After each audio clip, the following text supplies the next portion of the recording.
Every time. What are you laughing at? What's so funny? You're ridiculous. I feel like we're doing a comedy routine. It's a little silly. Anyway, hello everybody. It's Sunday. Woo woo. That means Sunday live haul show with LB Pink Panther, aka. I need to keep these glasses on. Okay. It was a late night. You just messed up my flow. Sorry. Keep going. Sitting here with Vicky, aka Victoria, aka LB Pink Panther, aka my fiance. Now you'll notice I don't have a ring here. I get in trouble for this a lot because here's what happens, guys. I go to do my hair. I got special product to put in my hair, and I take my ring off because I don't want to get it on my ring. So do that. And then sometimes I forget to put it on. Then this morning, okay, here's the thing, guys. This morning, I was making breakfast for her because I love her. And she wanted a special breakfast. She wanted me to make her some sausage. She wanted me to make her some eggs with cheese and spinach. Well, it was keto food. I can eat all the fat, gross foods. Bad for you foods. But I had to like form the little sausage patties because I had to buy like just regular ground pork. I couldn't buy like the ready-made ones because they have sugar in them. So I had to do that. I'm not going to wear my ring while I'm getting sausage grease all up in there. So I took it off. And then, yes, I forgot to put it back on. I see how it is. I'm in trouble. Uh-huh. Anyway, my fiance. Anyway, we are here again for another Sunday live haul show for you guys. Let me know, as usual, can you hear me? Can you see me? Are we all good? Yeah, everybody's here. Yep. We got Lorna in there helping us out in the chat. Awesome. We love you, Lorna. Woo, woo, woo. Lorna was sending us some ridiculous text messages and videos last night. She was out in some bachelorette party day out on the lake with some friends yesterday, and there was some silly girliness. It was pretty funny. Yeah, I was a little bit jealous. It looked fun. It did look really fun. And I also want to say I haven't seen her in the chat yet. Big Thrift, Allison from up in Alaska. She sent us. Okay, first I gotta say I know we're not wearing them right now. I get it, but it's like supposed to be hitting 100 degrees today. It's a little bit warm. We will put them on. She doesn't want to, but we will. She sent us velour tracksuits. They're not matching. We got one purple one, one brown one. I think you just took yourself off my Christmas card list, Allison. That's all I'm gonna say. And she really does do. Christmas cards, guys. I do like 100 and something. I'm still a little ridiculous like that, and I handwrite them all. Yeah, it's true. Last year we did a really funny one. But anyway, so we did get those velour tracksuits. I am gonna somehow manage to get Vicky to wear one of them. I will say we haven't tried them on yet. They might be a little tight. Oh, Jesus. Listen, I'm not a skinny girl. I have curves. And velour tracksuits are unattractive enough. Now make one skin tight. Seriously, I'll be like in a sausage casing. I know. This is not going to be pretty. We'll see. I am wearing a cat t-shirt today. This is the Catula, what do they call it? Catula t-shirt. Our friend Dana, she came up with an even greater name. It's a Vampire. So that's my t-shirt for today. And then, of course, I had my boss glasses on and whatnot. But how's everybody doing? On because my eyeballs are tired. We go out, and here's the thing. We had friends in town yesterday. They were doing a show at this place at Planet Hollywood. It was a lot of fun. Friends in from California. I don't even drink. Katie didn't have anything to drink. We literally had like water last night. And usually I'll have some beer or and we were up until like 2 in the morning and then went to bed and got up at I was awake at about 7-ish or so. I'm telling you, 5 hours of sleep was way different when I was 25, 30, 35 than it is at almost 43. 5 hours of sleep at 43. I feel like I drank 17 shots of tequila last night. I may as well have for the way I feel today. I literally felt hungover. I woke up like a little after 6. And I was like, just kind of checking things on, eBay, Facebook, whatever. And I'm like, man, I feel terrible. And I'm like, oh yeah, I guess we've only been asleep for a few hours, so I'm back to sleep. But I was looking pretty rough, guys. I looked like I had a real rough night. My bags under my eyes have bags. There's a whole bunch of luggage about to go on vacation. So I foresee a nap in my future, maybe. Yeah. I don't know. Sundays are good for naps. Yeah. Stacy at Right Brain Boutique says that she never sees cat t-shirts by. Maybe you just haven't been looking hard enough. But you just keep on looking. Lucky you, Stacy. Maybe we can move where you live. No. I love my cat t-shirts. All right. Is everybody working today? What are you guys doing? Where are the velour uniforms? She says. And here Big Drift. Allison, I think you must have just missed my message earlier. I was saying, go review it. We did get them. We're not wearing them today, but I promise you we will soon. It's pretty warm here right now. We're hitting the hundreds here. But I promise you, I'm going to get this one in a purple velour tracksuit. I really appreciate you sending this to us. We will definitely be wearing them. So you just wait. All right? Okay. All right. So we're going to start with... well, first, okay, the first thing I want to talk about, I posted this, I said something about it and posted it earlier. There have been a couple of other posts. I'm sure some of you have either had personal experience with this or you've seen people posting about it. I want to briefly talk about the whole Webinterpret thing. First of all, if you don't know what Webinterpret is, I mean, it's basically like this third-party app, third-party service that you can connect to a selling platform. I think they do Etsy, they do eBay. I'm not sure if they do Posh, but they do like a few different platforms. And basically, when you sign up for their service, they take all of your listings and then they list them on like multiple other sites. So like if it's eBay, they'll take all your US listings and list them on eBay UK, eBay Australia, eBay whatever. So there's eBay like Germany, there's like eBay 7 France. to 10 of them. I don't know what they all are. I think it was 6. It told me 6. There's something like 6 of them, right? So, and from what my research has told me, they've been around for at least a few years. This isn't like a totally new thing, but for whatever reason, they must have paid some like advertising dollars or something like that, because they're showing up. There's a link to a free trial that's showing up on your Cellar Hub. So if you haven't seen it, it's the thing that says 0 fees. Here, I'll show you really quick. I'm not sure that everyone got this. And what I'm hearing is that it's invitation only, that not everyone saw this on the top of their Cellar Hub. Well, here's what it looks like, guys. I'm showing you right now. Right. So on my Cellar Hub page, on the overview page, it says 0 fees and 3,000 international listings. Try Webinterpret, your free solution to reach buyers on international sites. Sign up. Okay. I'm going to stop the screen share First of all, when I first saw that sometime last week, I ignored it just thinking it was one of those weird sponsored ads, and I didn't click on it or anything like that. But then I received an email through eBay messages, and I think that's where a lot of people received one as well. But I have heard some people didn't get one, so maybe it was, like I said, selective. Sometimes people get promotions, some people don't. Right. So when it came through eBay messages, I went, oh, okay, so this is legit. It was sent out through eBay in the eBay messaging system. So it's obviously something that they're endorsing in some way, even if it's not an eBay product. Right. So, but the first thing I want to say is, if you do see it and you're curious about it, I would advise do not click on it at all. And the reason I'm saying that is, first of all, there's been a lot of people have been reporting that just by clicking on the thing that said sign up, little banner thing, wanting to go look and just find out more information about it, they were automatically opted into the program. So that's problematic right there, because you're basically taking part in this program that makes a lot of changes to your eBay setup with, without you even like giving complete consent. You think you're just going to look at it. There's an issue with however they did that link where it automatically signs you up. So the other thing is that there's not enough information. Right. So I'm not going to say it's a bad third-party app and it's a bad service, but I don't know. I don't know enough about it. It doesn't explain enough. Now, I will say there's some things that some people aren't understanding that with what they're seeing. And so I will explain that a little bit. But again, I would say don't click on it, because there's not enough information. Hold your horses. Just hold your horses on it, okay? Because I think there's a lot of missing information. I think there's a lot of inconsistencies in how it works. I don't know that after a free trial, it would be even worth paying for it.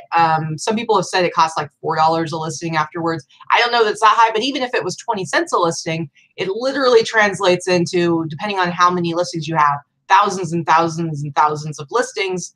So if you were actually paying for those every month, it could add up. I'm not completely sure. So again, disclaimer, we don't know most of the answers, definitely not all the answers. Yeah, we can tell you our experience with it in the past few days. Yes, because we clicked on the link, but we did it all the way through intending to opt in to try it out. So we did sign up for it.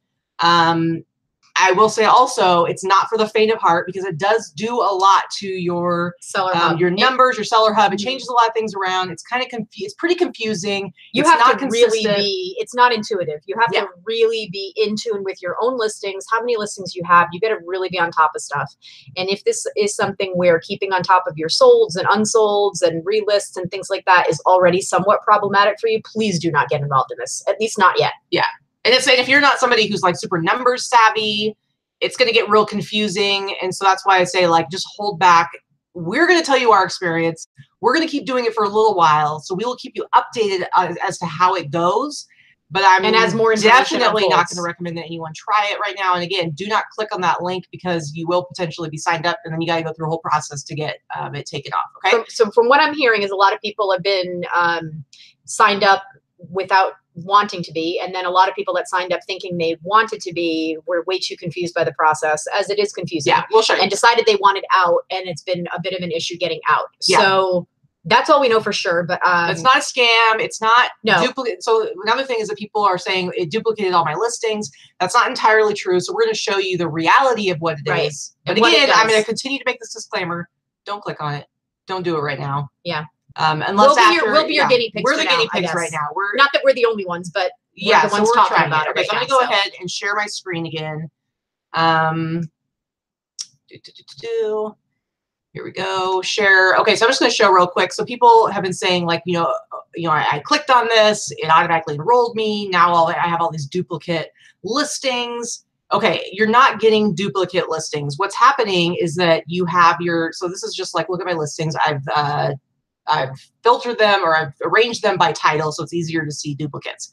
So it's not technically a duplicate. What happens is this one right here that's got my sale price. This is my US listing. And then you can see all these duplicate ones. Those are actually just the listings that are on, like this one's Great Britain. I think it's not what that is. I don't know. Anyway, and then this one's Australia. And then there's a bunch of EU ones, which is probably like France, Italy. Yeah, it's on the right. It says it's over here. Does it? Well, no, actually, because it's almost all euros. Yeah, so you'll see it has all these different conversions and everything like that. And it changes the language. So it automatically puts it in the language for whatever site it's on. Right. So it translates. So if it's in English. So yeah, you can see this one right here. It actually is in, it's actually translated into another language. And then there's other sites where it's like, Australia, obviously they speak English, so the same title. Anyway, so these are not duplicate listings. This is basically cross-posted listings to other eBay sites around the world. And they just are showing all of them within your eBay account here. So not duplicate listings, but they are all here. Now, but what it does do, you have one that's a good one. That's a good example because that is already populated to all 6 other. Yes, European and you'll see sites. up here. I actually have like 1,600 plus listings, but this is showing that I have like over 10,000, which is true across all these platforms. But it's a little bit confusing because here's the other thing: when you sell something, it doesn't show up in your sales for the day. So that's a little bit confusing because like I think today it shows me as only having like $80 in sales, but I actually sold another $200 worth of stuff. So that's the thing too, is like we have had some sales, but let me tell you, it's super, super confusing. And hard to find. Yeah. Now, here's the other thing. When you sell something, it does end all the rest of the listings. So far I haven't seen, even though it's super confusing, so far it seems to be working the way it's supposed to be working. So for instance, I sold this pretty cheap Campimoda Hawaiian shirt on the US site. And you can see now on my ended listings that did not sell, you can see 6 different ended listings, and these are all of those listings. So it did automatically take those listings down. So that's good. Here's another couple of things I sold and automatically took all those listings down. But again, you can see it's a little bit confusing. Then I go into my orders and you can see that I have like a few, we did sell a few, or I sold a few items. I think Victoria sold 4 a few. today. I've sold nothing in the US in 3 days since I started this, let me just say. And I don't know that that's any correlation, but that's very strange for me. Yeah. But I did sell 4 things this morning on various international sites. Laura Rickson said, I just popped in and don't know what you guys are talking about, but I'm scared anyway. We'll get back to it. Just sit tight, Laura. Don't be scared of anything. Just, we're just saying don't sign up for the Webinterpret thing right now because it is kind of confusing. Now, here's the other thing. When you get a sale, it's like... Go to Unpaid. Let me go to Unpaid. Waiting payments. So I got a few things I'm waiting payments on. One of them is this Australian one. I had to go, I guess this isn't gonna be a great example, but basically I'm just gonna get out of the screen share because that's not really gonna tell you anything. So basically when somebody orders something, it's not consistent. I had one thing where somebody ordered a t-shirt. I can't remember which country it was. I think it was UK or something like that. They ordered the t-shirt. They were able to pay. I got the payment. I got the payment for the shipping. I did have to go, it showed up in my unpaid thing and then it said, go see your PayPal transaction. I had to actually go to PayPal and I had to accept their payment because it was in a foreign currency. Conversion. You have to convert it, and there's a conversion fee. It's a small fee. It's kind of like your regular PayPal fee, actually. Yeah. I don't know what the percentage is because, again, I'm really bad. We're Americans. We're really bad at converting currency. And unfortunately, that I'm speaking for myself. A lot of us are not good at converting currency. It's not something that we're familiar with. So it does it for you, but you have to click on accept the payment and accept the conversion. Accept the payment and accept the conversion fee. It was something like a couple bucks on each one. With this trial period, you're not having to pay any listing fees or final value fees. Correct. So with the sales that we have done, even though it's been like a few dollars for the conversion fee, we're still saving money on it. It's worth it because your foreign buyers are always paying shipping. So far. Again, we don't know what it's going to be like because if the problem comes up, we can't deal with our own US eBay. We will have to talk directly. Like, let's say I have an issue with the buyer in the UK. I'm going to need to contact the UK eBay. So it's like there's a lot of different elements. One of the things I sold, it didn't automatically give them an invoice. So then I had to like log into eBay UK, and then I had to hand enter in what I was going to charge her for shipping and something. The invoice, and you had to convert it into pounds. Yeah, they were able to pay, and then I went. So bottom line is, so far it's a little bit of a cluster. So far it's working, but it's super confusing. And if you aren't somebody that can take in all this, like it's not user friendly at all. Right, and we're both very on top of our businesses and our listings, and if this is not something you're on top of all the time, or you're only doing it part-time, or you pop in a couple of hours a day, it might not be Hustler for you. says, so is this different than global shipping by eBay? Yes, because when you're shipping globally, either global shipping program or doing it yourself internationally on eBay, people from other parts of the world are going on to ebay.com, the US website, and they are ordering something from you and then paying the shipping costs. Mm-hmm. This is a third-party company who is taking your listings in the US and basically cross-posting them to like eBay UK, eBay France, eBay Italy, eBay Germany, eBay Australia. And those are separate listings than what your US ones are. Now, anybody who's shopping on those sites, they could come to the US site and order them. But this is getting more visibility. But again, we don't know that it's worth it. There's a lot of unanswered questions. Now, they do say you get 3,000 free listings. Now, it's 3,000 per site. So like I only have about 1,700 listings. You have like 2,200, I think. Mm-hmm. So for us, we're fine. They're taking all those listings. They're putting them on each of those sites. We only have 3,000. But I know Lynn Hudziak has like 3,100 listings. So I don't know what's happening with, if somebody like her signed up for it, what's happening with those extra 100 listings. Yeah. I don't know. We don't know. I don't know. I don't know. All I know is that so far, I started this. I signed up, I want to say Thursday morning, maybe Thursday morning. Nothing happened until Friday. At some point on Friday, my listing started duplicating, and I was getting all these emails saying, I've gotten like thousands and thousands of emails in the past few days. Basically, all my emails saying your listing is now whatever. Your listing is confirmed on whatever. So you get an email for every single one of those, or I do anyway. Some people have opted out of emails, but I'm only up to, with my 2,200 listings, I'm only up to just under 8,000 listings. So not even all of mine have populated over there yet. Right. So anyway, but it's a little bit confusing. So if you have not clicked on the banner, do not click on the banner. Right. If you want more information, we will share it with you as it becomes available to us. This is just our experience so far. We're going to keep telling you. We're staying in for now. So far for me, I made 4 sales today, and they were all big sales that I was paid shipping on that I don't have a final value fee on. So right there, I'm happy with those 4 sales. I don't see any issue. I was able to figure out how to convert it. I'm telling you, it's not for the faint of heart. No. Okay, yeah, sorry, I'm banging things. She's banging and making the camera jiggle. Sorry. But no, I'm not getting the cha-ching on my phone, although I did just get 1, which was weird. But 4 others, nothing. I'm not getting the notifications on my phone that there's a payment pending in PayPal. I'm not getting the something sold email. I'm finding them in my awaiting payment section on my Cellar Hub. We're having to be hyper vigilant. The only reason I found it this morning, these 4 listings all happened this morning. The only reason I found them is because I logged into my PayPal account and saw a pending payment. What the heck is that? And then I figured out that I needed to accept it and convert it. So Yeah. So bottom line is it's not a scam. It's a third party company. Somebody asked, how is eBay affiliated? I don't believe eBay is affiliated at all. It is a third party that somehow either paid for some type of advertising or space in our Cellar Hub, space, and was able to, offer this free. It's not something that that I think eBay is making any money on. I don't think that they're affiliated in any way. I'm just saying that maybe, and people are calling into seller support or eBay technical support, and a lot of the reps don't know anything about it.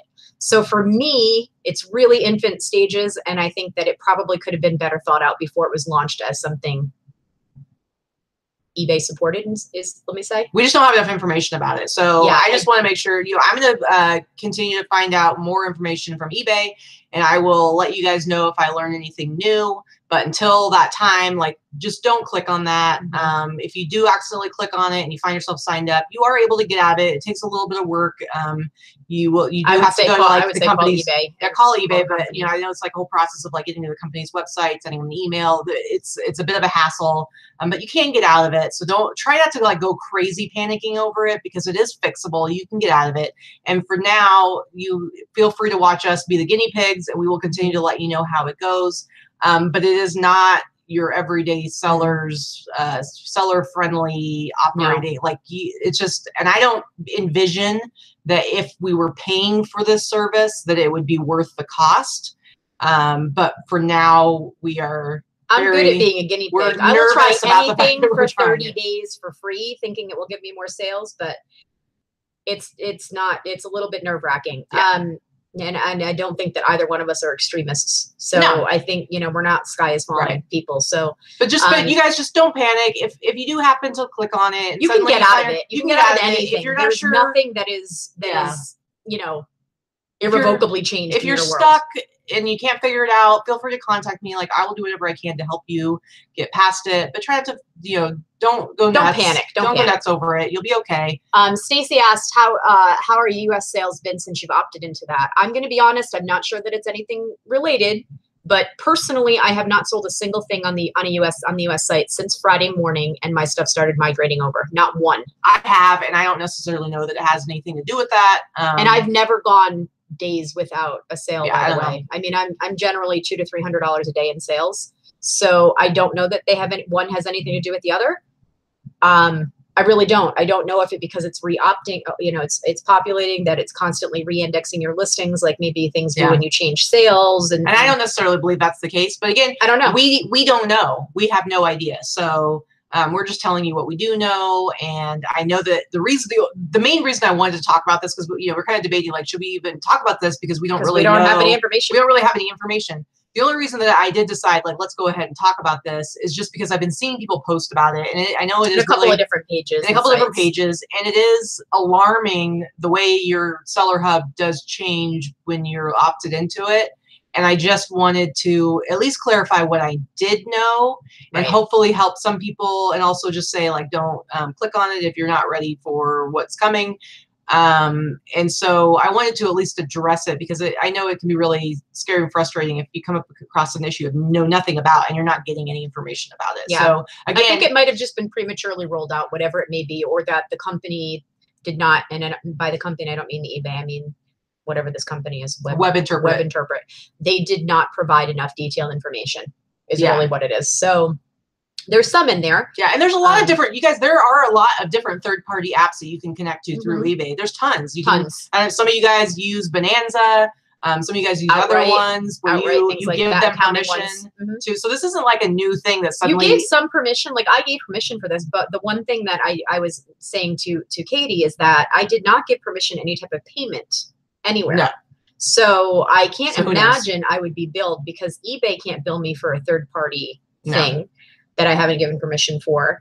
And I have not given any of my PayPal information or confirmed any type of payment. And it did say on my agreement, and I'm going to go pull it up again, it did say on my agreement when I did finish it, is that at the end of the 30 days, your listings will automatically end on the other sites.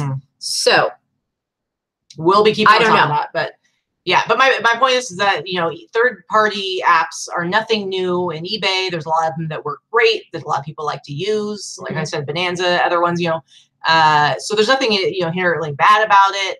It's just a matter of like this particular one, there's a lot of issues around it. It's causing problems, and it's causing people to get upset and be freaking out and worried and stuff. And I just want to say, like, calm down, everybody, calm down. We can fix this. Is this like your cat? I'm petting. Cat petting. Like, what is that, kneading that cats do? I don't know. Well, I was petting the cat, but I guess cats. It could be kneading, like when we always call it like making bread. All right, weirdo.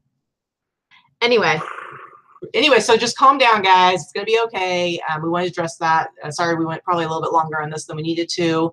Yeah. Hi, Don. Trader Don's watching us live. Hey.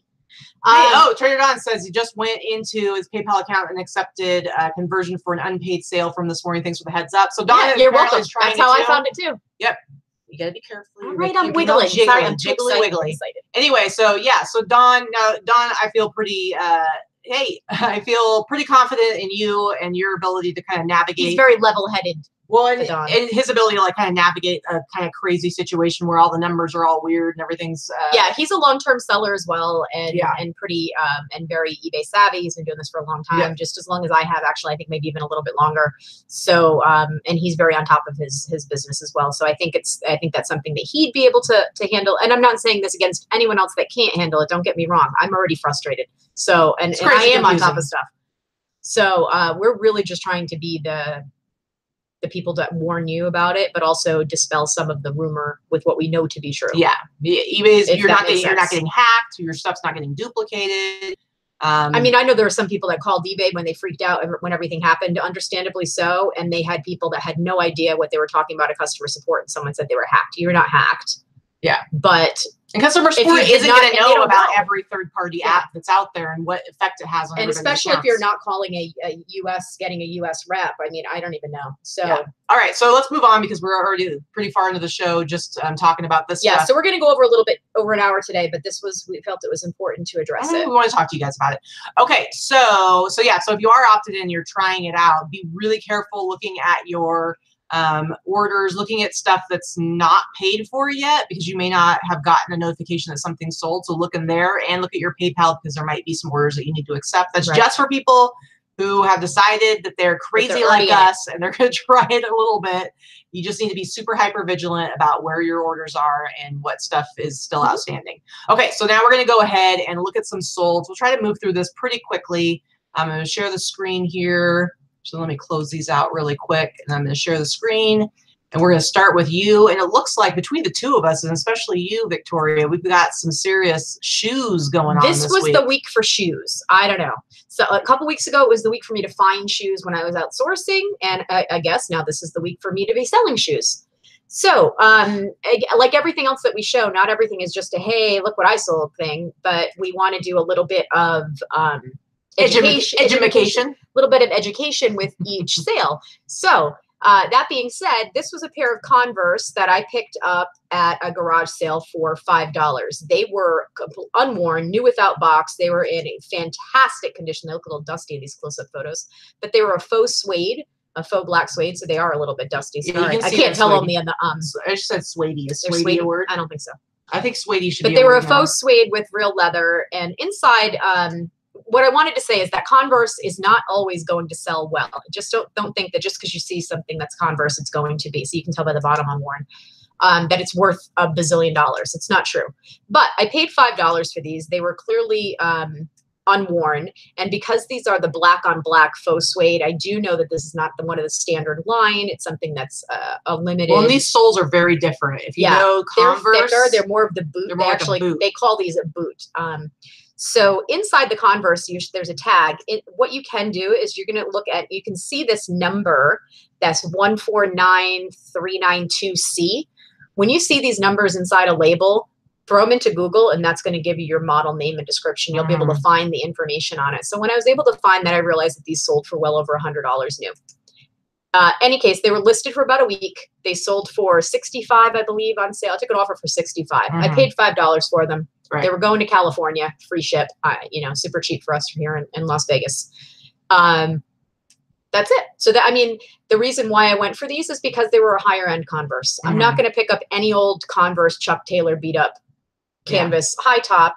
You're going to look for special editions or collaborations, much like we talked about with Vans shoes. Well, even your basic Converse brand new aren't going to go for a lot. Right. Basic Converse brand new, you can sell for $35, $40 or so. So if you can get them for super cheap, then great. I bought them for $1 a pair and sold them for $25, $30, $35. So, I mean, if you can get them cheap enough at a garage sale or yard sale, sure. Most secondhand stores, you're not going to find that cheap. So just, I would say, be on the lookout for it if they look different if they look than really what your nice. Standard from your standard shoe. Same with like Vans. If they look different from your standard Vans, like an interesting pattern, try looking them up. All right. So speaking of shoes, I got some shoes. These are I got some shoes. These are some Adidas that I sold, Adidas Originals. These are ones that I bought at the Adidas outlet store in Oregon. I've talked about this before. I don't particularly like the Nike outlet. I don't feel like their prices are good enough for flipping. But Adidas does a really good job at their outlets of getting rid of product. And so they do lots of sales. A lot of times you can call on like Friday or Saturday morning and say, what's your weekend sale? Because they don't advertise those. It's like, they don't even tell the workers until they're actually in effect. And I think I bought these. They were like buy one, get one free. I think I paid maybe like $20 for them, and they were new with the box, of course. And so you got my box there and everything. And now Victoria was just saying how you can look at this number with Adidas. It is actually the art number that you want. Let me get closer to this. So this art number, if you go to Google and you just Google Adidas BY4060, it will tell you, it should come up with what the exact shoe is. Now, some people like myself will actually put that number in the title.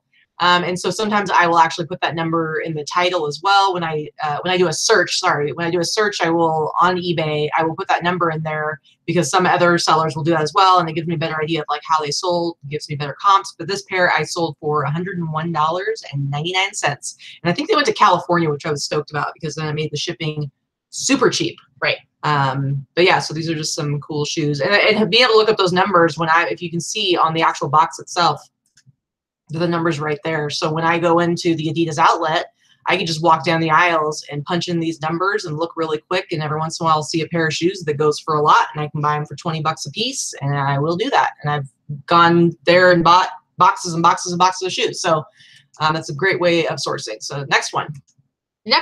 Again, I'm like a lot of people. I don't buy a lot of kids stuff. I pretty much try to stay out of the kids department because unless it's a glaringly obvious Lilly Pulitzer dress in the kids department, I don't really buy it. But these I thought were pretty cool. They're super dope. They were in the shoe department, and I got them at Savers, and they were like $3.99 because they were kids' shoes, and they actually priced kids' shoes reasonably.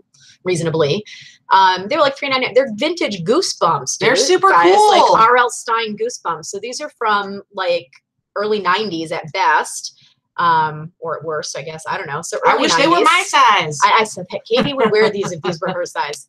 But anyway, I think I paid like $3.99. And I listed them, could not find comps anywhere, nothing, nowhere. They are used, but they were very gently used, as you can see, because I don't clean my shoes, and they've already looked this good. Look at the foot soles. They were so cool, little skeleton feet. Anyway, so I listed them, and I had an offer within 5 minutes of them being listed, which says a couple of things to me. Obviously, they were fairly rare, and I probably priced them a little too cheaply. But I sold them for $50 5 minutes after I listed them. And they fit into a flat rate padded mailer because they're kids' shoes. And sometimes you just want to I'm perfectly happy with getting $50 for a $3 and change pair of shoes for kids' shoes. I had no idea they would, I figured pricing them that high was a little risky, again, because they were kids. Yeah. But I kind of liked it. It was awesome find. It was a really quick flip. Yeah. Yeah, and I like to, I like listing things, and I'll take, however long it takes to sell them at whatever price I want.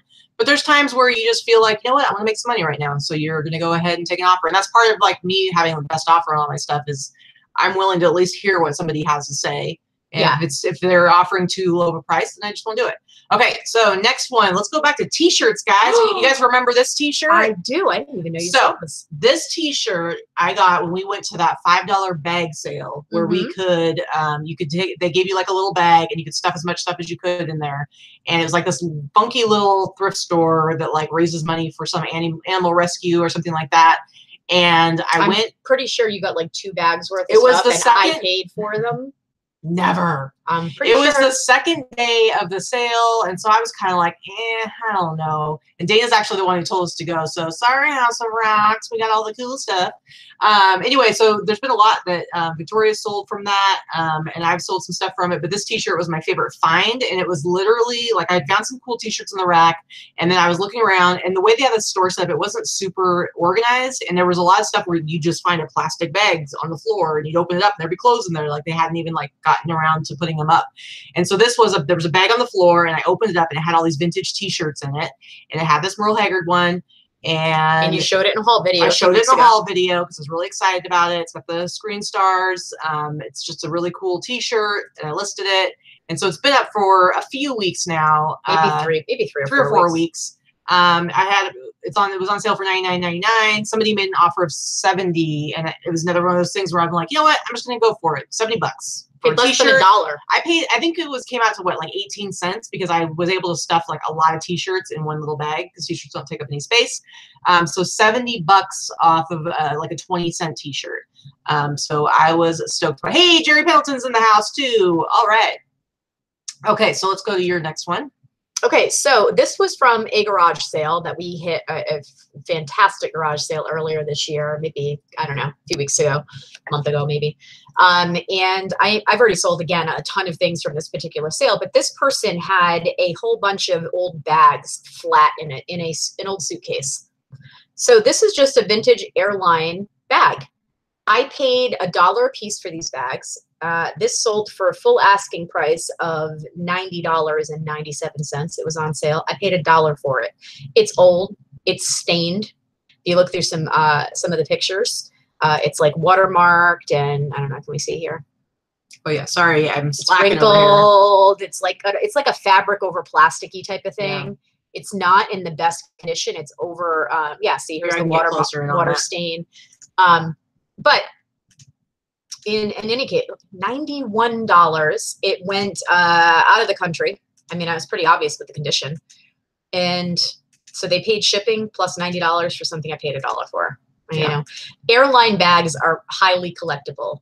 Closed airline or transportation memorabilia is highly collectible. People will buy it. This airline is closed. Let me tell you, this is another example of talking to the people that are holding a sale, because it's a garage sale. We got there. I don't even think they were like halfway through setting everything out. And they just had a guy helping much him. stuff. This is the one I wish we had been able to go back to the next day, because they were still sending stuff up, and they said they were going to have more the next day. And I don't remember what, we had people in town or something. We couldn't, But Vicky like was looking at some bag, and then she started talking to the guy, and he's like, "Oh, you like bags?" Like, he's like, "I think I have a bunch of like Airline ones. Do you want me to get them out for you?" And she's like, "Yeah." Yes, and so I do. So he brought out, like, they were not out. So it really took like having a conversation and like letting them know what we were looking for. And I think I bought maybe at least half of the ones that he had. Some were just really common, crappy, newer ones. And then these were old, like whoever had them, collected them. Maybe they saved them from their travels years ago. I don't know.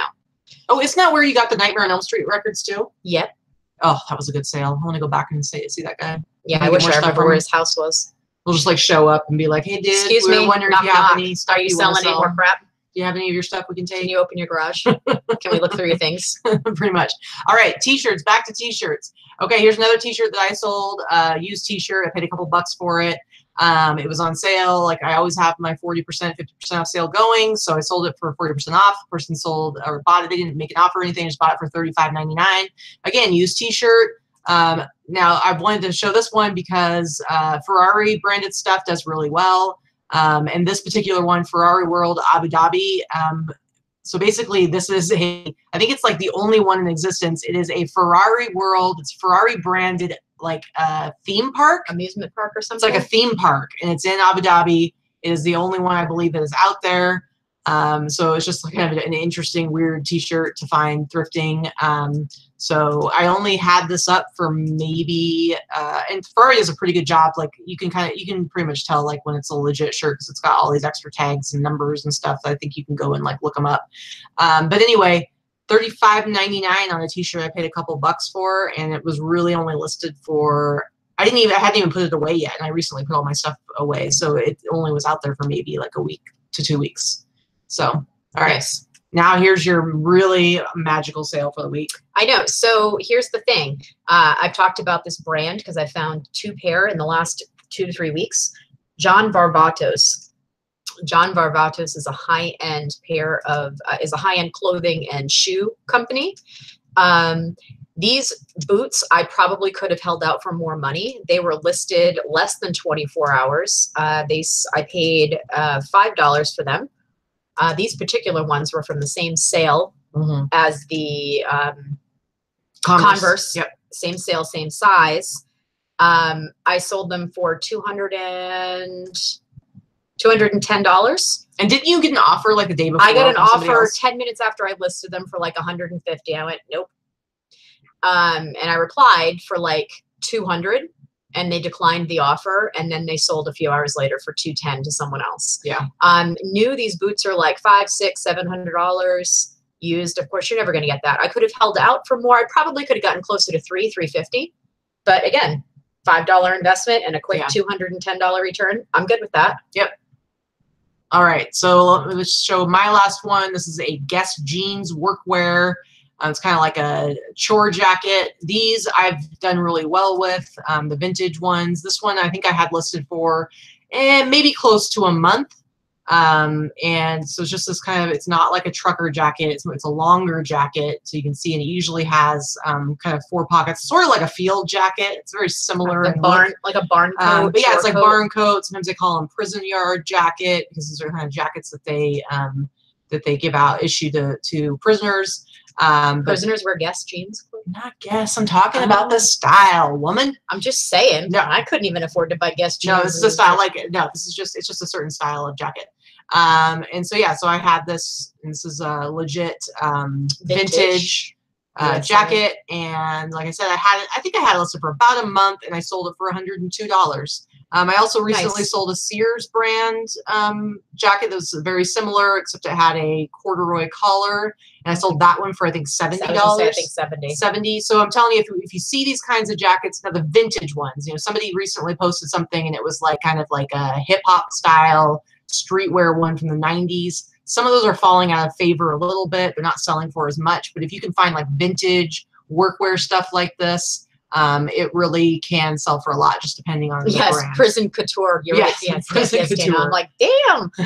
Guess jeans in prison. All right, I'm going to stop the screen share here. All right, so quick question here. Stacy at Right Brain Boutique says, do you guys have free shipping on pretty much all of your listings? Yes, I do. Free U.S. shipping on everything, with the exception of maybe 10 or 15 items that are real heavy. But even those, I've been starting to just put in the highest shipping and factoring it into my price. And then if somebody close, and then I do like a, best offer or whatever. But so I've got some really heavy pieces, dishes and larger items that I don't necessarily put free shipping in. Now the whole shipping thing, I mean, it all depends on, who you are, what you sell, how you feel about it. When I very first started selling a couple of years ago, I was very much into the idea of shipping for everyone. And then after a while, once I got to where I had a really niche market I was geared towards, I realized that with a lot of my stuff, I could charge shipping and still have really good sales. Because when I'm selling like a vintage, hard to find, like Tommy Hilfiger jacket, there's no other exact one like it. It's not going to make or break my sale if they have to pay an additional $8 for shipping, right? So for a while, I was charging shipping for anything that was over £1. Me too. And then recently, like a couple months ago, I suddenly was like, you know what? I always talk about the remove all obstacles, making it as easy as possible for everyone to buy your stuff. And I'm like, this is ridiculous. I'm going to go ahead. And this is the same time I think that I opened up to free returns as well. I went ahead, I bumped all my prices up by like $20. Because I do the 40%, 50% off sales. So basically it went up, everything went up by like $10, went back to free shipping on everything. And I also do best offer on everything. And then I started doing free returns and free shipping for everything again. Now, again, I don't have as heavy a stuff as Victoria does. Some of my heavier stuff, I am able to do cubic priority shipping. So I'm generally able to keep everything. I don't think I've shipped anything over $9 in quite a while. And that way, for that whatever percentage it is, whether it's 10%, 50% of people, whoever it is that clicks on the free shipping when they do their shopping, I want everyone to see my stuff. So that's why I do it. And if you build it into your price, there's really no difference between free shipping or charging for shipping. It shouldn't matter to you. It shouldn't make you lose money or make more money either way, because you should be adjusting your price, because there's no such thing as free shipping. It's still being paid for. It's just being paid for. I went in and did that. And here's the thing too. I've started offering, I never used to do best offer. I would always have, this is what I want to sell my item for, and it's a reasonable price, and I'm going to leave it at that. And occasionally people would send you offers anyway. So if I was like inclined to take it, I'd be like, all right. And then once eBay added that reply with offer thing, that was kind of a cool option too. But like you, I revamped a lot of stuff with a few months ago, just trying to change new things. I mean, again, you've got to kind of switch things up sometimes and see what happens. Experiment. So I ended up increasing my prices anywhere from $10 to $20 on every single item, and put in free shipping and put in best offer. I don't entertain best offers on things under $20 usually. There's not really any point. There's no room for negotiation once you're There's no point. But I will say that, here's the thing, even some things that I have best offer on, depending on where the person lives, is going to determine whether I'm like, if it's somebody in California and they're doing a best offer on a pair of shoes, I'll be like, okay, I can ship them for $6-7 as opposed to 12 on the other coast. So I'm more inclined to accept it lower offer sometimes. Or same for international sales, because they're paying for the shipping. So international, I'm more willing to accept a little bit less, knowing that I'm not eating the shipping cost. So the other thing that I've noticed is that when I'm in going back and forth and offering and counter offering with a customer, I can easily say to someone, okay, here's what I'm willing to spend, because on my end, as you know, shipping is not really free. Shipping is going to cost me $12 on this item. So this is my bottom line. And I've had people go, okay, and they accept my offer, because believe it or not, not everybody realizes that we actually pay for shipping. I think they think free shipping means that we get it free too. I don't know where people get these ideas, but clearly they're not people that sell anything online. There's sellers who don't understand how shipping works. So come on. So, I mean, I've been able to say, hey, here's my thing. You're on the East Coast. This is going to cost me $12 to ship. So this is as low as I'm willing to go on my price. I've had people, more than one, reply to me and go, okay, that makes sense. I'll take that at that price. As opposed to just going, no, I want, X dollar. Of course, then you have somebody that, offered me $3 on a $40 item yesterday with free shipping. I was like, yeah, sure. I'm going to pay you to take my thing. But listen, this one over here is a little sassy, guys. A little bit sassy. I didn't say that to the customer. Let me take this moment, though, to say, for any of you who get annoyed or irritated when somebody lowballs you, for one thing, who cares? If they're offering you an amount that you won't take, fine, decline, whatever you want to do. It's up to you. But it's not something you need to take personally. It's not something I don't take it personally. I know, but it's not something to get emotional about. And here's the thing, too. Sometimes people make mistakes. I had something, I can't remember what price it was. It was a relatively high priced item, like over $60. I don't remember what it was. And whatever it was, like he offered like it was like $3. I'm like, what? But we just came back, and when somebody offers me like a super low price, what I'll do is I'll only go down like $1 or $2 from like my price. Cause it's kind of, to me, it's like you're signaling to each other. They're like, how low will you go? I'm going to give you a super low offer. And I'm like, not even close, buddy. So that's, I offer that. I don't say anything, but I'll offer, if it's $70, I'll be like, how about 68? And usually if they come back and they're like $5, then I'm like, decline, because I know there's no way. I don't necessarily think it's playing a game, whatever. You're not going to meet I'm just saying there's no, if you just look at it logically, look at the facts, we're not going to meet in the middle somewhere, because they're way too far away on this way and I'm way too far away this way. And that's fine. No big deal. Decline. But I've had people offer me super low amounts, and the guy who offered me $3, it turned out he meant to offer 30, and we ended up negotiating. But if I would have just declined, I may never have made that. Yeah, I never just declined the first one. I agree. Yeah, I always send a reasonable counteroffer. And there have been lots of times where somebody has offered me way lower than what I would even consider accepting. But because of that first offer, we went back and forth, and I got what I wanted out of it. So, because I always price my stuff to have room for best offers. So, if you don't let yourself get frustrated, it's not a big deal if you end up having. I don't get frustrated. I just get snarky. No, and I'm just giving her crap about it, but just using it as an opportunity to kind of give you guys that feedback, because I know some people you take it really personally because it's your business and you feel like people are trying to take advantage of you. And the reality is they're just regular people. They want a good deal. They're not trying to hurt you, and so you just gotta, You're just opening up a dialogue. Yeah, exactly. There you go. All right. So since the hustler says I just hit the decline button with Lowballing, don't just try this from now on. Since Initial counter. I think your name is your name Johnny. I think it's Johnny. With the next time someone lowballs you for the next few times, counter a little bit under what your asking price is, as long as it's like close to what you have. Just try it one time, and if they come back at you with another lowball, then decline. Just try it. See how it works going forward. See if you can actually negotiate them up to a better price. Because I'm telling you, it happens all the time. It happens all the time to me. Yeah. So, all right. So we're definitely going to go overtime this time, but we have some really cool stuff we want to show you. So we're going to do our haul now and show you some cool stuff that we found this last week because we got some good stuff, guys. Mm-hmm. All right. Where are we going? Am I starting this? Yeah, you can go ahead and start. You got stuff in your lap. You're all ready to show stuff. I'm ready. I got nothing. I'm ready. Okay. All right. So this is, looks like just like a basic dress. It's pretty. It's in this really pretty chevron print. It's a silk dress with a little 3/4 sleeve. What's nice about it is that I bought this at Savers. It was on 25% off day. It was $12 and 25% off that. What's nice about it is a brand. So to bring to your attention another brand, it's called Lilly. I don't know if you can see that. I think so. Mm-hmm. Lilly of New York. Lilly is a really super high-end brand. So I paid under $10 for this dress, and I'm going to list it for probably $150, maybe more. But I'm nice. Quick glance. It's a really cool brand. And again, this is not a brand I knew. I was not looking for it. Oh, it has pockets too. Pockets, really cool now. It wasn't a brand I was specifically looking for. It's just when I go through and look at clothing, women's clothing and men's clothing, but specifically women's clothing, I'm going to go through, I touch everything. I'm very tactile. And I know that Nadine has mentioned this before. I know she does the same thing. I don't know every brand. Nobody knows every brand. Some people know some more than others. First, I look for bright patterns that stand out, especially vintage-looking patterns if there's some millions of things on a rack. I love vintage clothing, and that stands out to me very quickly usually. But when I'm going through packs like Savers, I'm going to go through it. I'm really tactile. I'm going to touch everything as I'm going through. I touch things in the way that Katie looks at the top of T-shirts to see how wide the collar is, to see if it's vintage. Mm-hmm. I'm going to look. I touch everything. Nice fabric, nice quality fabrics, and nice quality construction stand out every single time. Mm-hmm. So when something feels good and something has a nice feel to it, whether it's the fabric or the construction or it's thick or whatever, then I will take a look at the label. That's what I did with this one. I didn't know this brand. Mm-hmm. It just felt nice. So I encourage you that if you do not know clothing brands, especially women or women's clothing, women that want to sell women's clothing, men that want to sell women's clothing, go to a nice high-end department store, walk into a Nordstrom's, walk into a Lord & Taylor, and touch things. Right? Don't be a creep. Don't be a creeper. Just get all creepy with it. Okay, like put it up in your face, rub it. I mean, but touch things. Don't put it on your face, you creeper.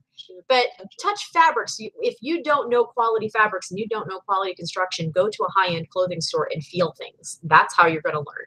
That's one of my tips for looking at clothing, because nobody can memorize every brand and what's hot right now and what's selling right now. But quality is quality, and quality is always going to stand up as far as being worth something resale. Mm-hmm. Stacy's a creeper too. She has spent 3 hours in one Goodwill touching everything. Woohoo! Creepy touchers. And I'll do one more, and then we can go to you on something else. This was a little beauty that I found in Buffalo Exchange. For my Lilly Pulitzer fans, my Lilly Pulitzer girls, I paid $16 for this. It's a size 6, but it's a real cute one, and it's a nice, desirable tulip print. It's got a little bow on the side. Small clothing I don't necessarily love, but small clothing and desirable high-end brands I do love. Small Lilly does sell. It does sell very well. Mm-hmm. In fact, and small Lilly tends to sell better than larger size Lilly clothing. I'm probably going to list this again for about $60, $75, maybe more. I've got to check the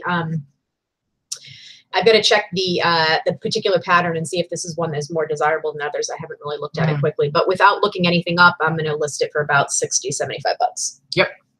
All right. I'm going to go straight for the goods, guys. Since we're a little bit short on time, I want to make sure I get the really good stuff in. Okay. So we've talked before about building. How are we short on time? This is your show. You could have a 4-hour show if you wanted to. I don't know. I'm trying to respect people's time and not just be like, hey, we're having a 4-hour show today, okay? And maybe we're not. We make. I don't want them to get sick of me. I don't want them to get Katie fatigue. Katie overload. I don't know what that's like. I don't know. I think you do know what that's like. Okay. Anyway, I've talked before about building relationships with other sellers, with people who own thrift stores, with people who manage thrift stores, with people who work in thrift stores, with other people who maybe do storage lockers, whatever. There's value in talking to people and building relationships with people and letting them know that you are a reseller, because you never know what's going to happen. Back when I was in Oregon, I've talked about him before, and he's been on, he came to visit like a while ago. I call him Cool Jacket Jim. He's my bins buddy from back in Oregon, and he's just a dude who likes to go to the bins. He doesn't sell, but he does get stuff to trade with other people. What's going on? Our buddy Derek Yamamoto, Katie Overload. See, now we have to do the show for like another half hour at least, so Derek gets to enjoy it. But welcome, Derek, to the show. I can't believe you're here for a live show. All right. Anyway, so he must be slow in the RV world today. Must be be at work. But anyway, so Cool Jacket Jim, he doesn't sell, but he does like to trade stuff, and he likes to collect jackets. So it's like, I think 5-6 days of the week he shows up at the Goodwill bins for like the first half hour or so, sips his coffee, talks to the other dudes, and he basically will stock my eBay store. And whenever he sees a jacket that he likes and he wants it, he will trade me stuff. And now we haven't done this since I've been in Las Vegas, but he did come to visit, and then he was back home at the bins. And I guess I was fresh in his mind because he found this jacket. He sent me a message and he said, "Hey, do you want this?" And I said, "Are you kidding me? Do I want that?" "Yes, I do." So just like that? Yes, I said, "Are you kidding me?" And so I said, "Please get it for me." And so basically he went into my store. He found a jacket that he wanted. I shipped him that jacket. It was like $100 jacket. I shipped it to him along with a return label, so he wouldn't have to pay for anything. And he sent me 2 jackets back. Now, he's not a seller. He's just a collector. We have kind of come to like an agreement that like I will trade him stuff, but he has to give me something that's worth 2 to 3 times the value, because as a reseller, it's not worth it to me to do a straight across trade, if that makes sense. So he knows if I give him one thing, he's got to give me at least 2 things. And so this is, you guys, are you ready for this? Brace yourself. Are you ready for this? Okay, this is what I got. I sent him 1 Patagonia fleece jacket, and this is what I got. We got a sweet Tommy jacket. This is like kind of like a parka. It's insulated. Wintery. It's got a roll-up hood. This is legit reflective 90s. silver. Yep, 90s. I mean, this could probably be like a ski jacket. This is a legit 90s Tommy Hilfiger. We've got a nice sized flag right here. But wait. Oh, but you wait. But you wait. There's more. There's more. Let's turn this sucker around. Look at that full-size Tommy Hilfiger spelled out crest on the back. How gorgeous is that? I love it. And how much are you going to list that for? Well, it's already listed. I think I have it listed for pretty high, like $400. But again, I do like the 40-50% off sales, blah, blah. I would hope that I could get, I think, $200 for this. So right there, even as a straight trade, I already got probably twice what the jacket was that I traded to him. But he bought this at the bin. So, I mean, it's a few pounds. So he probably paid like maximum $4 or $5 for it. So good deal for him. He got a cool jacket that he wanted. It's touching me. Why are you touching me with things that are not washed? I just want to hold you with my Tommy jacket. Okay, so then he also sent me one other thing. I'm not a total germaphobe, but try. Just settle yourself down. Okay, so he also sent me something else. Now, this is something he actually got from me before, because, as I say, he has jacket envy. He sees something I list, and then he decides that he has to have it. And then he'll get it, and he'll wear it like once or twice, and then decide it doesn't really suit him, and then he'll trade it back to me. So basically, I gave him this jacket, and I don't remember what I got, but I must have gotten something really good for it, because it's a pretty cool jacket. And now I got it back, and I'm super stoked about it, because I love this jacket. This is a vintage Nike Aqua Gear. I don't know how well the color is translating, because it kind of looks a little orangey on my screen. It's fluorescent pink. It's a fluorescent kind of neon pink, and it's got this sweet turquoise, and then it's got like this purple piping down the side. I'll show you the tag really quick. Right here is, so there you go, Nike Aqua Gear. Go down so you can see made in the U.S. Swoosh. Sorry, let me show you that swoosh. And it says Nike. Nike, I think this is like late 80s, early 90s, made in the U.S., a sweet zip-up thing. I've seen others listed and others sold. Some of them have been undersold, but I should be able to get close to like around $100 for this fleece. I love it. So I got those two things for one used Patagonia fleece. Pretty good. Pretty good. And all because friendships and networking. Continue. Okay. So we went to Buffalo Exchange the other day.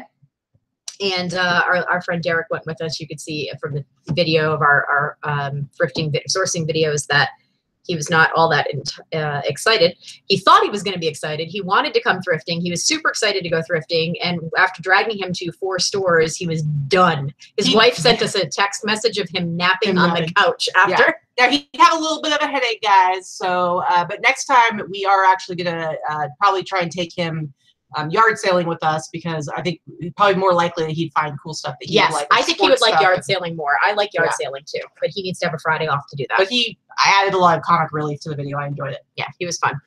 And if you're a fisherman or somebody that's into bass fishing, then you would know who Derek is, and he's a pro bass fisherman. He's pretty famous for fish people. For fish people. Jerry Pendleton is really into pro fishing and had at one time wanted to be a pro fisherman. And let me tell you, Jerry, he's usually a pretty reserved dude, okay? Nothing jostles or excites Jerry that much. And let me tell you, Jerry, like, he fangirled out a little bit to me. Couldn't believe that we had Derek Yamamoto on our channel. He could not, he like pretty much lost his ever-loving mind. It was cute. And it was adorable. So I'm glad that we got to excite Jerry. All right. So again, this is a shoe week. I don't know, for whatever reason. So Buffalo Exchange, I paid $20 for these shoes, but look at these things. Oh, they're adorable. These are by a UK brand called Tuck.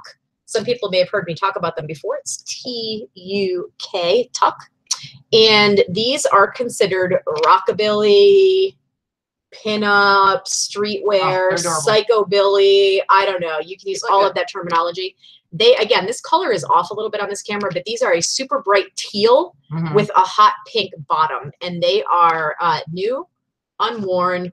They're like super clean on the bottom. If they were worn, they may have been worn inside. I don't know. Maybe they were like tried on or something. But they're so cool. Creepers. Thank you, Dana. Yes, I would use the word creepers too. They're platform creepers. What is a creeper? Can you explain? A creeper is a pair of shoes, generally without the platform that is this high, to be honest with you. This is like a high heel platform, but they're usually platform soles, and they have a rounded toe. They have these little eyelet hooks, and usually have some type of checkerboard or check thing on the thing. They're pretty cool. Anyway, these are a size 8, a women's size 8, and I paid $20. I'm going to sell these for 50, 60, 80, I don't know, somewhere around there. And they're just super cool. I just think if I were a size 8, I would wear them. I'd probably break my neck, but I would try to wear them because I think they're so cool. And here's another thing I want to say really quick. And I think Lorna has mentioned something about this before too. Sometimes there are items that you will find where you aren't necessarily going to get a huge markup, but the cool factor it adds to your store is still worth, like, not necessarily getting as huge of a return. So let's say like she bought them for 15, and let's say she sells them for 50. I mean, yeah, it's 3 times what she paid, but it's not like a crazy. It's not like some of the stuff where she buys it for a little bit and sells it for a couple $100. Right. But I sell a lot of rockabilly. They are really, really cool. And if you have a following of people who notice that you sell the kind of stuff that they like, so let's say somebody knows that she has a lot of rockabilly stuff, it just adds value to her store in general, and they're more likely to come back and see what she has. Yeah, I agree with that. And Tuck, by the way, Tuck is not always a fantastic brand. It depends on the type of shoe and what kind of shoe it is. So definitely take a look if you find shoes. The ones that are like cats and bears and all kinds of weird things in the front, and like Emily Strange and all that kind of stuff, those sell for a lot more than just your traditional creepers. But even good creepers are going to sell for money. I did have a pair of creepers that Dana, Miss House of Rocks, stole from me at one point. She has a habit of finding my really cool stuff because she photographs it, and a lot of it goes home with her. Yeah. But anyway, this is another pair of shoes I paid $17 for. They're these, again, are really cool looking rockabilly type of almost saddle shoes, bowling shoes, that type of thing. This is by this is a brand called John Fluvog. John Fluvog. Fluvog. It's F as in Frank, L-U-E-V-O-G. So it's a pretty, again, a very high-end brand. Again, these are just really cool shoes. These are the type of shoes that are definitely unisex. depending on who's wearing them. These could be considered rave shoes. These are almost like a creeper. They're closer to a bowling shoe. So in any case, I paid should I be 17. dancing with your glow sticks with Yeah, them? I don't know, maybe with your super wide leg pants. So I paid 17. I'm going to list these for close to 100. Nice. Maybe more. Again, now, did you know this brand before you found them? Okay, so you knew this brand. Yes. So I didn't look that up. I just went $17 for John Fluevog shoes. Boots. John Fluevog boots are fantastic if you find those. Boots are even better than shoes. So again, these are all things that we found at Buffalo Exchange. So like I said in the video where we went there, as you get better at knowing your brands and knowing your styles and knowing what things are worth, you want to step out of places like the bins. Like I don't really go to the bins anymore because I don't find enough stuff in the amount of time it takes me to find it there. Yes, I've found some amazing things at the bins. It's a great place to learn. But as you get better at it, you need to step outside of just your regular thrift store and get away from, thinking like you have to find stuff for 50 cents or $1. Sometimes you want to pay up to find the really, really cool stuff. And I can go to Buffalo Exchange every week and I know I'm going to find at least a couple of home run items, and that's worth it to me to spend a little more money. Yeah. I mean, I won't go with her to Buffalo Exchange every time, but I will say every time I've gone, I've gotten good stuff.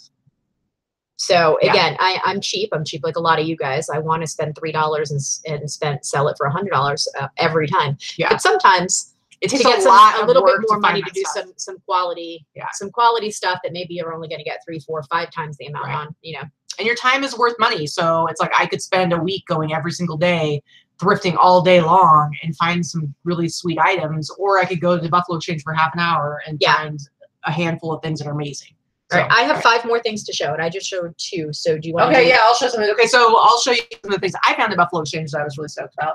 So this one is super cool. Now this is a vintage like track jacket kind of sweater, Lamborghini. I don't know. What would you say this is? Like definitely 80s. Definitely 80s. They might even be maybe late 70s. And I think I put in my listing late 70s, 80s sometime. But early 80s, because I have one that is a that I have listed right now that's red. That's a Rolls Royce one. And it's just got like this really old style like zipper. The brand Galaxy?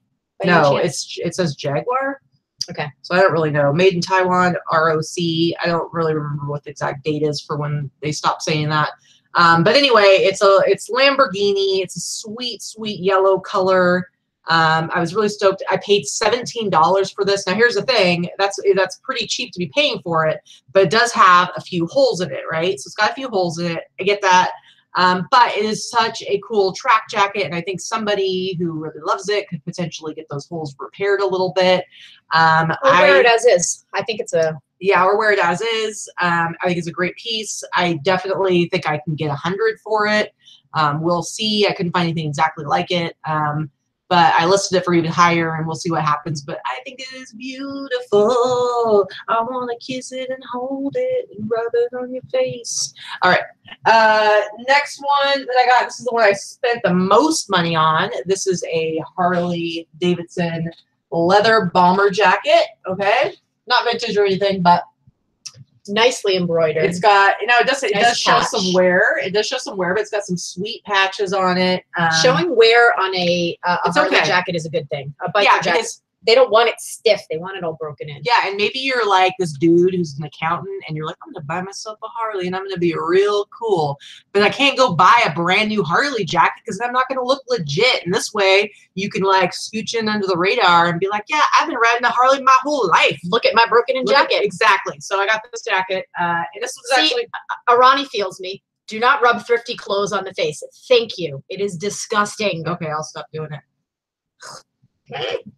Okay, and then this also has a really cool zip out, like faux shearling Sherpa lining. So it's actually a really nice warm jacket. So somebody could get this to ride in the colder times. And anyway, it's just a really cool jacket.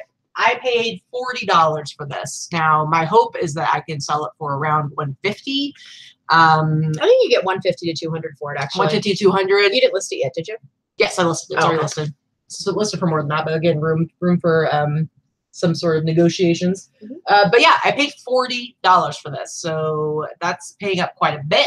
But I mean, come on, it's a Harley jacket. Sweet. All right, you can go ahead. All right. So these were actually thrifted a little over a week ago, but I didn't talk about them last week, and I meant to.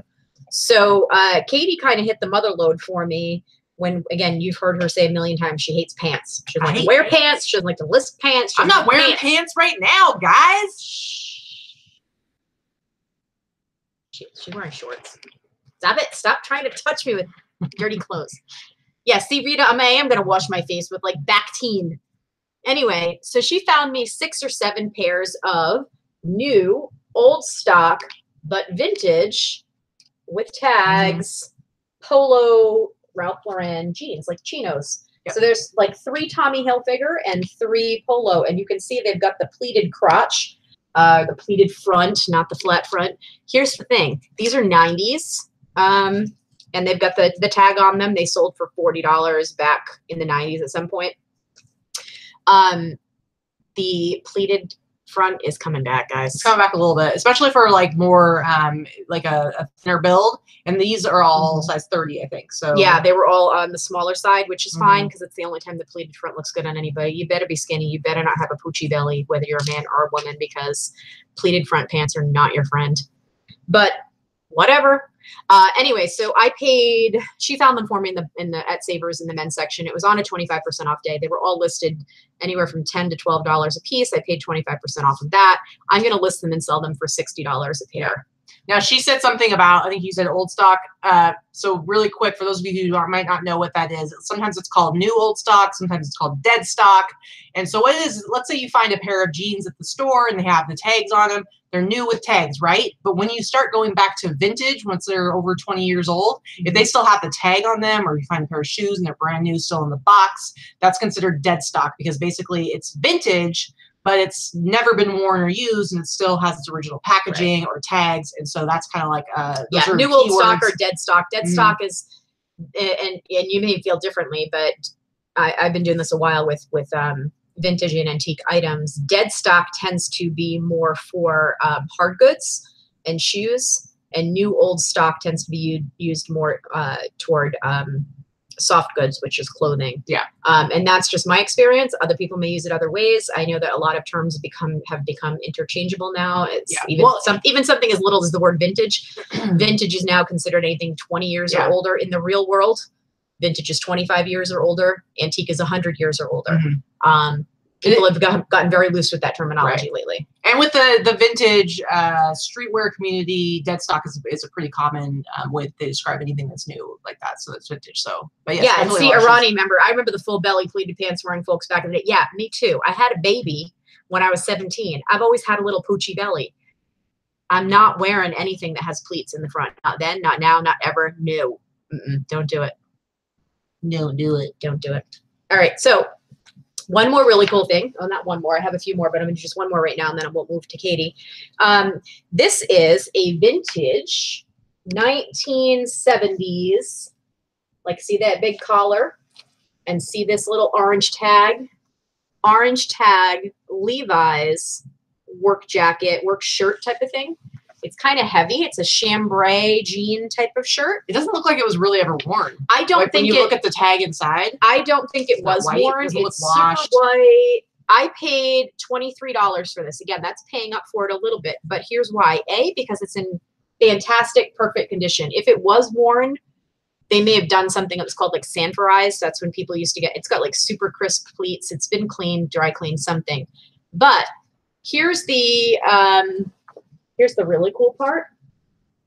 It's painted on the back. It's got this funky little, like, I don't know, like American Indian, Southwestern or Aztec, or I don't even know Peruvian. I'm not even entirely sure. I'm going to look it up a little bit. And then it's got this little mini conch thing in the back. Interesting. So I'm kind of psyched. I've seen some vintage painted, denim stuff or Levi stuff that goes for quite a bit. And I feel like it happens a lot with kachinas. Thank you, Lynn. That was kind of the word I was looking for. What's a kachina? It's a good luck type of thing, but Aztec good luck. What are we talking about? The little man himself. Yeah. Thank you. Just writing it down. I'm writing it down because I'm going to forget, and I knew that was the word I was looking for, and I would have found it when I did some research, but it didn't. Yeah. It didn't come to me readily. Sorry. Sometimes altered clothing can sell really well. And so you will see, if you want to go and look, do some searches, for like Levi's trucker jackets that have been painted on, depending on what it is and how it looks. Look for like vintage Levi's painted. And I mean, I'm gonna list this for well over $100, and I think I'll get it too. Or there's like punk jackets where they've been like ripped up and drawn on and patches. Like there's lots of ways that clothing can be altered and actually enhances the value. So it just depends on what it is. Yeah.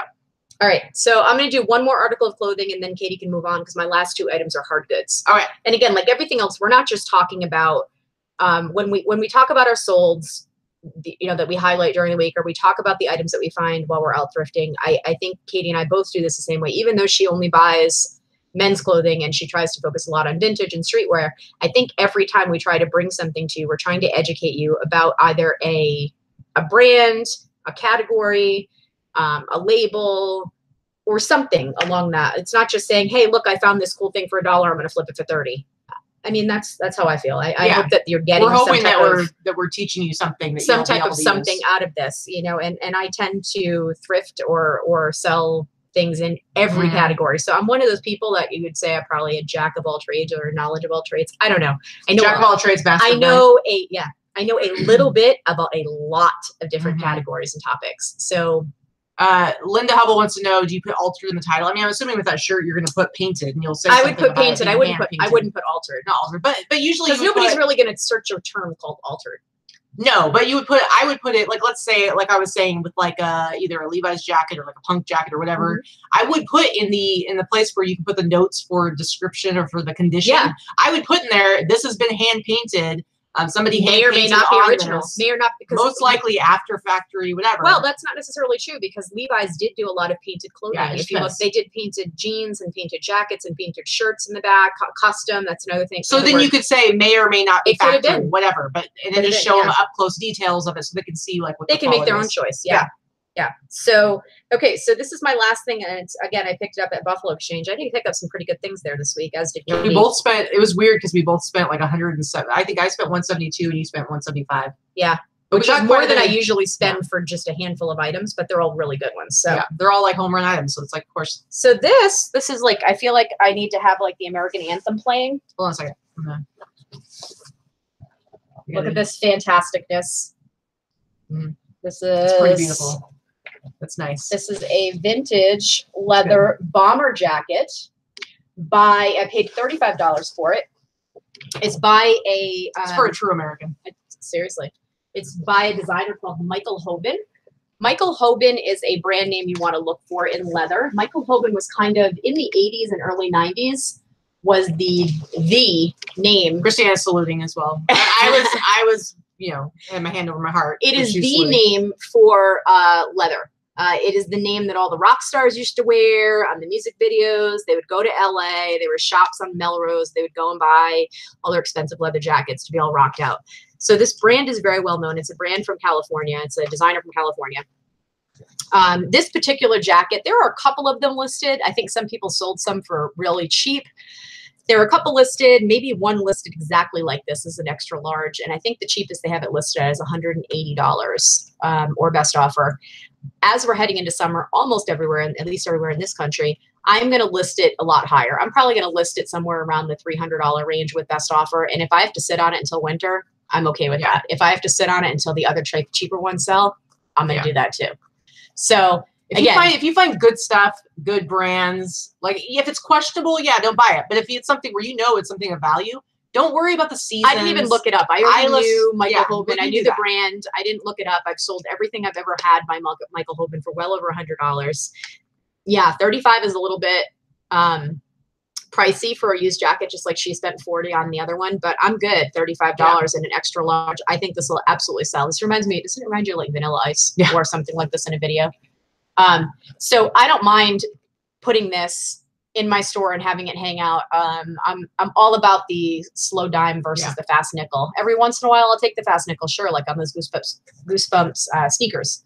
But in reality, those are kids sneakers, and I really didn't know that I was going to get that much more for them. So I was quite happy with it. I sell jackets all summer long, guys. Yeah, there's a lot listed like this now, right, Lorna? I agree with you. There's quite a few listed like this. This exact pattern, this flag pattern, and an extra large. I believe there are only 2. And that was just my cursory inspection.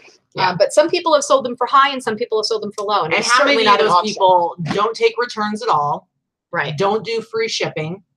Don't ship to certain countries. That's where my whole thing of remove all obstacles. It's like there might be 5 other ones of the same thing listed. And then you start going through and you realize like, oh, a lot of these aren't going to be as desirable to some people, or they might not even be seen. So I wouldn't worry about it too much. Yeah.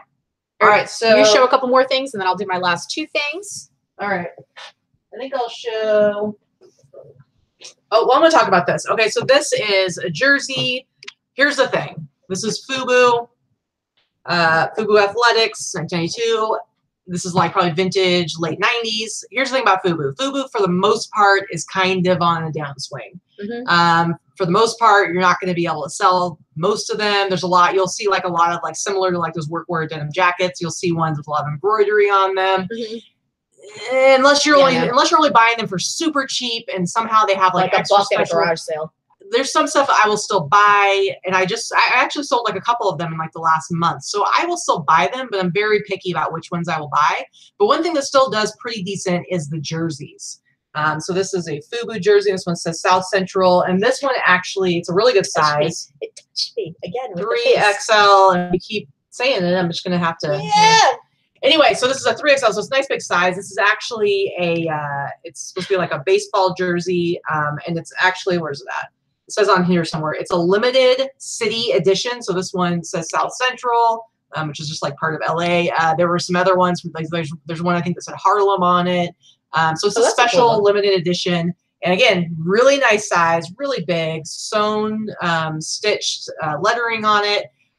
This one I would probably be able to get anywhere from $40 to $50, maybe $60, probably like around $50. So again, FUBU.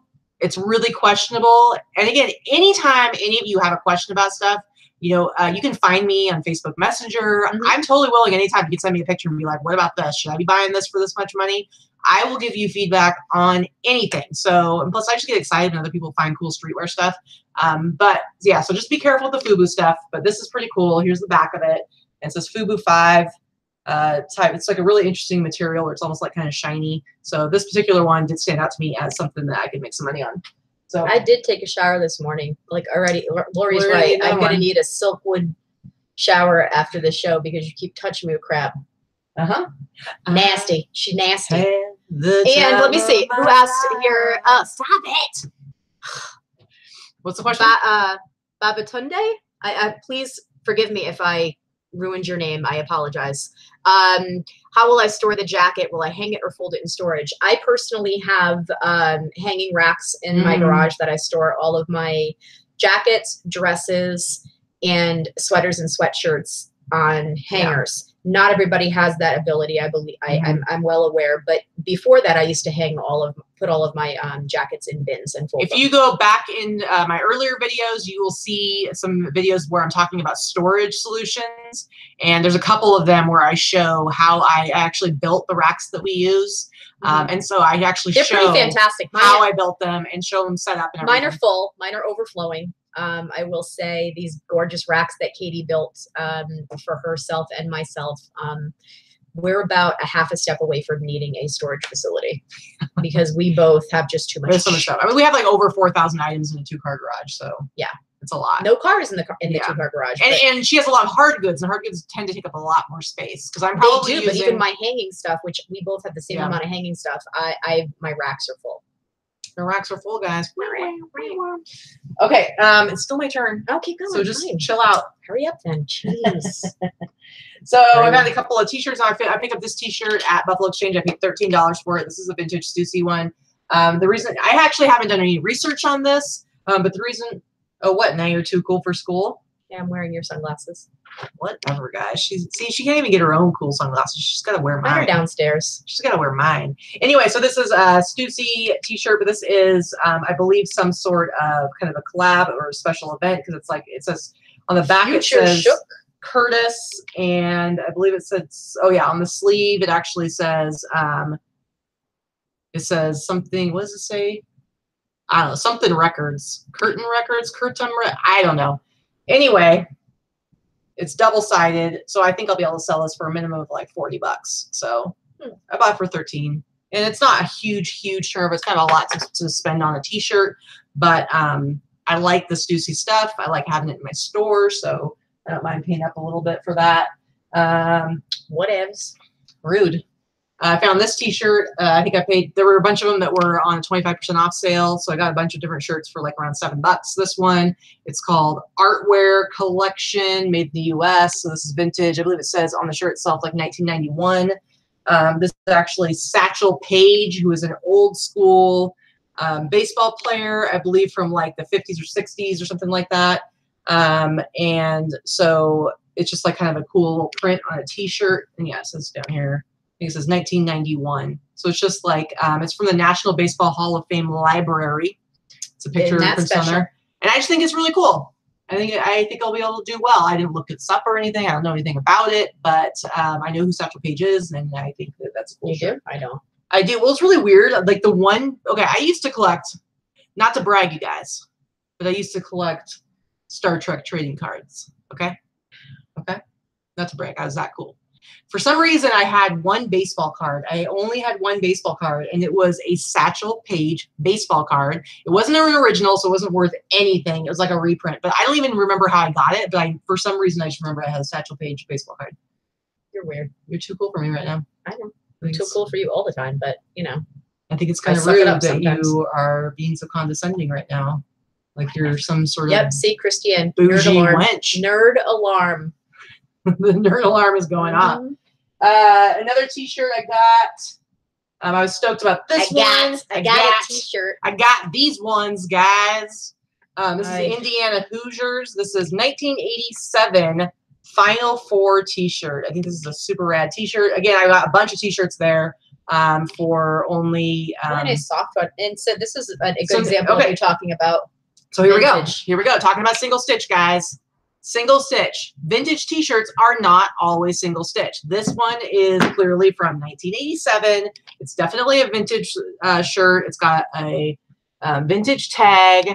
Okay. It's a very nice, thin, soft material. But while the sleeves do have single stitch, I don't know if that's like focusing. Yeah, it's not really. Not really. It's red. It's hard to see. The hem itself is actually double stitch. There you go. Okay.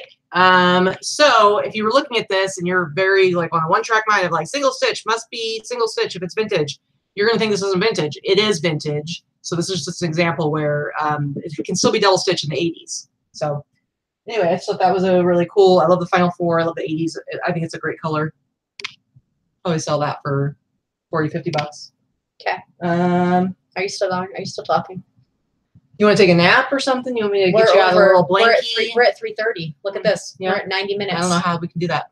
All right, go ahead.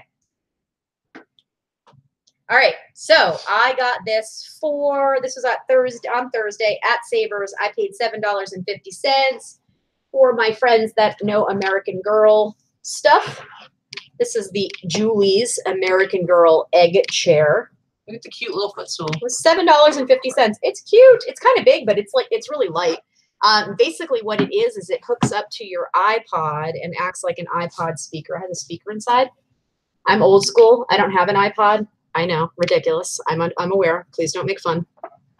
But it does have all the stuff in the back. So I'm just gonna like put an auxiliary cord in here and see what does play just to make sure that it works. But some have sold for as much as $150. Some have sold around $85. I'm thinking it's probably going to be around, I don't know how much it's going to cost shipping. I'll add that onto it, but probably about $80 to $100 is what I'm going to sell it for. Nice. Linda said that I should do an updated picture of the garage before and now. Here's the thing. If you go to my very last video where I talk about it, where I show everything finally in place, that's basically what it looks like right now. I mean, yeah, it's a little bit messy right now. We've got some stuff we need to put away. But the last video where I talk about it, that's like how it pretty much looks now when everything is like neat and tidy. Yeah, when we put all of our stuff away, it does look like that. Right now, it is definitely a little bit messy. Someone is a little bit messier than somebody else. What are you even talking about? She is ridiculous. I swear, this is the bane of my existence. If we ever get divorced once we're married, it will be because she's a slob. Yeah. I got more important things to think about. about this before we moved in I got more important. And I'm a little bit. Here's the thing, though, guys. Let's clarify. I'm not dirty. Organized. I'm not dirty. No, there's a difference. I'm not dirty. I know where all my stuff is. I can be a little cluttery, okay? A little bit cluttery, but I got other things to think about. She keeps saying she wants me to move my rock things off of this wall so that she can have this all be her little horror room, like she's got on the other walls. Here's what's going to happen. She's holding me hostage, you guys. When all of her stuff is put away and when this office is clean so that there's not clutter around the office and stuff just hidden in the corners so that you can't see it on the video, then we can talk about me making this entirely her office and I will put my rock room somewhere else. Maybe I'll take a picture of what your office looks like right now and I'll share that on social media. Go right ahead. It's pretty neat. It's a heck there's of a lot of stuff in there. But it's a lot neater than this. There's a lot of stuff in there. I'm just saying. I'm just and yes, she is now. my slob and I love her. I'm organized chaos. Hers is just a mess. No, I have organized chaos in here. How rude. Accurate. Anyway, yep, this is the real thing. All right. Okay, this is my last thing. I picked this up at Sabres as well, 25% off. This is a vintage game by Ideal. Ideal. It's called Impact. So basically, it's some kind of weird, like, ball game. Cool. I don't know. It's kind of cool. It's complete.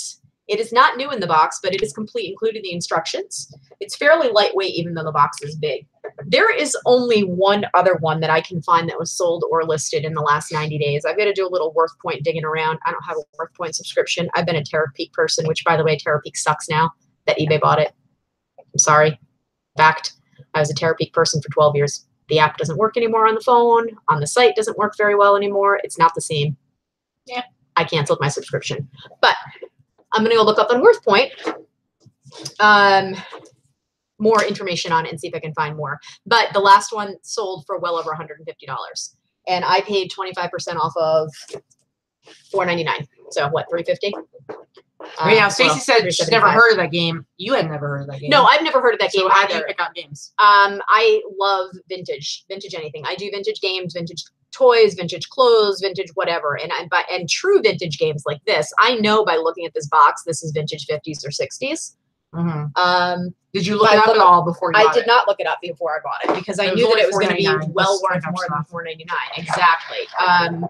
The year is in here somewhere. But some games they made for a long time and some they didn't. And this has a bunch of little pieces in it and it has little metal balls that go with it. So I'm guaranteeing it's probably a choking hazard and they didn't make it for very long. You know, we've got a bunch of kids that are a little bit more coddled now than they were in the 50s, 40s, 60s. Yeah. We were playing with metal stuff. And if you cut yourself and died, then, oh well. Yeah. Natural selection. Now everything's going to have bumpers and plastic and soft. It's reality. It's very insensitive of you. So well, go find your safe room. With your pillows, your padded walls, and coloring books. I think it has more to do with like being crazy, doesn't it? Maybe. I think that's where. Is that where you went? Is that where you went with that? I don't know. All right. I mean, yeah, earlier than 70s, Lynn. It's definitely earlier than 70s. I'm thinking it's actually in 60s. I'm going to find out once I open it up and actually look through the instructions. The instructions are going to have the date on it, but I didn't do that before today. Yeah. It's definitely 60s, might be early 60s even. It's before 70s. If you saw the graphics and stuff, you'd know what I mean. Yeah. And that's it. That's all I have. All I have for this week. You know what I mean? Know what I mean? Know what I mean? Know what I mean? All right. So I don't really have anything else that's like super exciting. So I'm going to go ahead and say we're done. But thanks guys for coming. Let's see if we have any more questions before yeah. Let's see. Anybody have any more questions? I don't know if we've seen everything. I'm with you, Christiane. I can't really pass up vintage games. Anything, you know, some of them end up being worth crap, but some have some good value. And I've sold some really good value ones. And because I didn't find a lot of information on this one, that leads me to believe it's fairly rare. So rare means money. Yeah, for sure. So yeah, thanks for coming by and watching the show again this Sunday. We love doing these shows with you. They're fun. They're really fun. And if you're not already subscribed to my channel, please go ahead and subscribe down below. Make sure you click on the little bell notification icon that's right next to the subscribe button. Yeah, thumbs up, please. Yeah, we got 17. We got at least 45 people watching at one point, maybe 50. No, we were over 60 at one point, but we're kind of, we're an hour and a half in. I mean, come on. We got boring. We have attrition. We have an attrition Katie rate. overload. Katie fatigue. Sorry, guys. Anyway, make sure you hit that notification bell, because that will let you know when stuff does get uploaded. So I'm usually doing at least 3 videos a week. Wednesday, we will be doing our Boss Up and Live. We'll be doing our Boss Up and Live. Boss Up and List live show, because Wednesdays in the Boss Facebook group, which if you are not a member of the Boss Facebook group, go ahead and join. The link is down below in the video description. We do an all-day virtual listing party. Early in the morning, I put up a thread and people get to check in, set goals. Teresa's group, and Katie is super active in it. And then we've got both myself and Christine are admins. Yep. And so it's a really great group to be in. We're super positive. We're all about supporting each other and helping each other be better sellers. And so Wednesdays we have the all-day virtual listing party, and then we do an hour-long live show at 11 a.m. Pacific Standard Time. This last week, for the first time, we did, we called it the Boss Up and List Intervention Show, and I think we're going to do it again this week.